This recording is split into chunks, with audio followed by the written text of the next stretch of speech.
The oldest book on war, chapter 1, and it has the most boring title you have ever seen. Laying plans. Planning. You almost skip it. Sounds like a business meeting.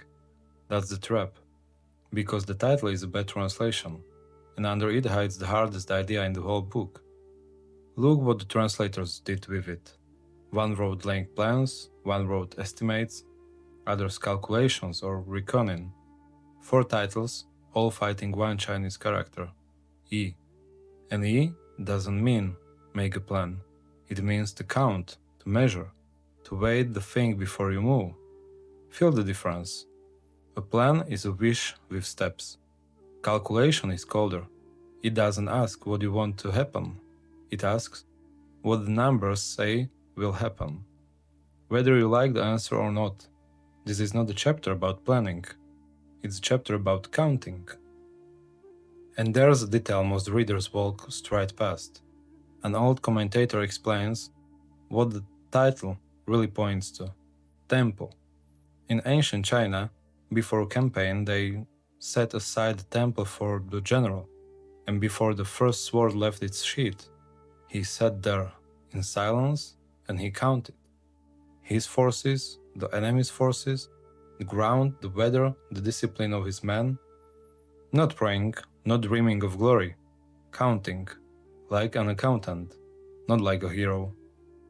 And here's the luck. The chapter that opens in the temple closes in the temple. Its last verse says it plain.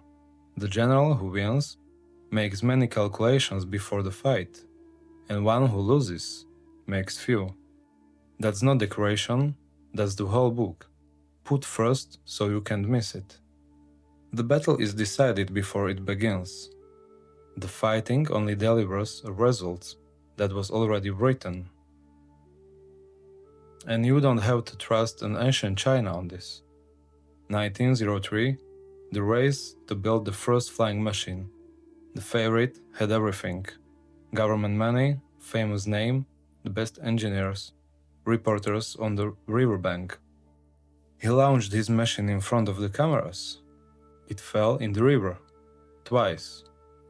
The same winter, 2 bicycle mechanics from Ohio flew.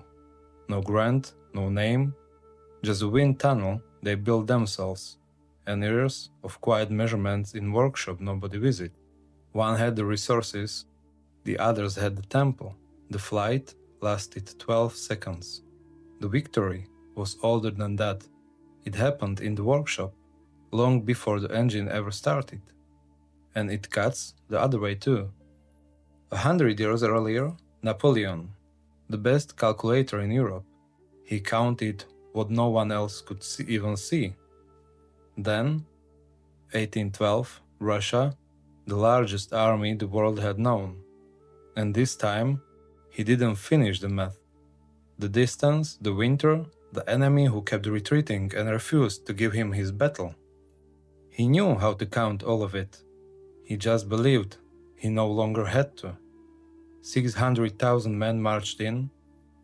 Fewer than 100,000 came back. Not because he couldn't count, because he stopped. Now here's what the culture did with this. It turned E into a poster. Every battle is won before it's fought, printed over a mountain, quoted in the gym, pinned on an office wall. Read as a motivation. Believe in yourself, prepare, hustle. But Sun Tzu is not encouraging you. He's warning you. He's not saying prepare and you will feel confident. He's saying count, or the counting gets done to you. The battle is decided in advance either way.